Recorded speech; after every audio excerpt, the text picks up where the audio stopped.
আগামী সোমবার যশোর যাচ্ছেন প্রধানমন্ত্রী তারেক রহমান। শহীদ রাষ্ট্রপতি জিয়া রহমানের স্মৃতি বিজড়িত জিয়া খাল পুনঃখনন কাজের উদ্বোধন করবেন তিনি। প্রধানমন্ত্রীর সফর ঘিরে যশোরে প্রস্তুতি এবং জেলাবাসীর নানা উন্নয়ন প্রত্যাশার কথা জানাতে যুক্ত হচ্ছেন এস এম ফরহাদ।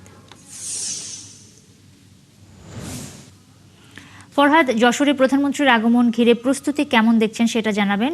এর সাথে প্রধানমন্ত্রীর কাছে যশোরবাসীর আসলে কি প্রত্যাশা সেটাও যদি একটু বলেন।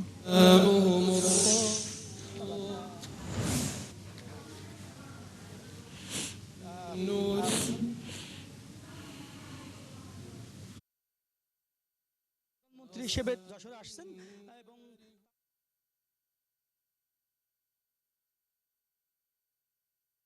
বিমানযোগে যশোরে আসবেন। এরপরে যশোর থেকে ৩৫ কিলোমিটার দূরে শার্শা উপজেলা উলসি, যেটাকে জিয়া খাল বলা হয়, জিয়া খালের পুনঃখনন তিনি করবেন। যে খালটি এর আগে তার পিতা জিয়াউর রহমান এই খালটি খনন করেছিলেন, তিনি এই খাল খনন করবেন। এর পাশাপাশি এই খনন শেষে আপনি জানেন যশোরবাসীর দীর্ঘদিনের দাবি ৫০০ শয্যা হাসপাতাল, যেটা দীর্ঘ ১৫-১৬ বছরও কিন্তু হয়নি, সেই হাসপাতালের যে ভিত্তিপ্রস্তর তিনি উদ্বোধন করবেন। এরপরে তিনি যে প্রাচীনতম যে পাবলিক লাইব্রেরি রয়েছে যশোর মুন্সি মেহেরুল্লাহ ময়দানে, তিনি সেই পাবলিক লাইব্রেরি পরিদর্শন শেষে বেলা ৩টার সময় যশোর ঈদগাহ ময়দানে তিনি যশোর জেলা বিএনপির আয়োজিত সমাবেশে তিনি বক্তব্য রাখবেন। এই সমাবেশকে কেন্দ্র করে বিএনপি যারা নেতৃবৃন্দ আছেন তারা কিন্তু রাত দিন পরিশ্রম করছেন সমাবেশকে সফল করার জন্য, এবং বিএনপির তৃণমূল পর্যায়ে তারা উজ্জীবিত।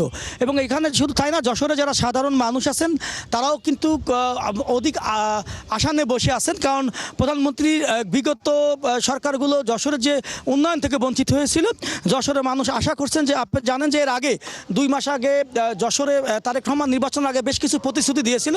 সেই প্রতিশ্রুতিগুলো বাস্তবায়ন যেন হয় সেই জন্য যশোরের মানুষ অধীর আগ্রহে আছে।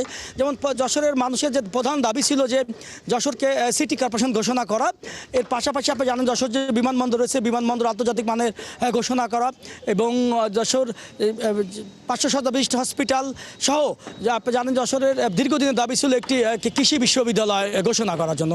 এবং এর পাশাপাশি আরও বেশ কিছু উন্নয়নের কথা যশোরবাসী ভাবছেন, এবং বিএনপি নেতারাও তারা বলছেন যে প্রধানমন্ত্রী তারেক রহমানের কাছে যশোরের যে উন্নয়ন, সে উন্নয়ন তারা তুলে ধরবেন, এবং প্রধানমন্ত্রী যে প্রতিশ্রুতি দিয়েছিলেন এর আগে, সে প্রতিশ্রুতিগুলো আজকে প্রধানমন্ত্রী আসার পরপরই তিনি কিন্তু ঘোষণাগুলো দেবেন। সে অধীর আগ্রহে যশোরবাসী অপেক্ষা করছেন। অনেক ধন্যবাদ ফরহাদ আপনাকে। দর্শক, যশোর থেকে যুক্ত হয়েছিলেন সহকর্মী এস এম ফরহাদ।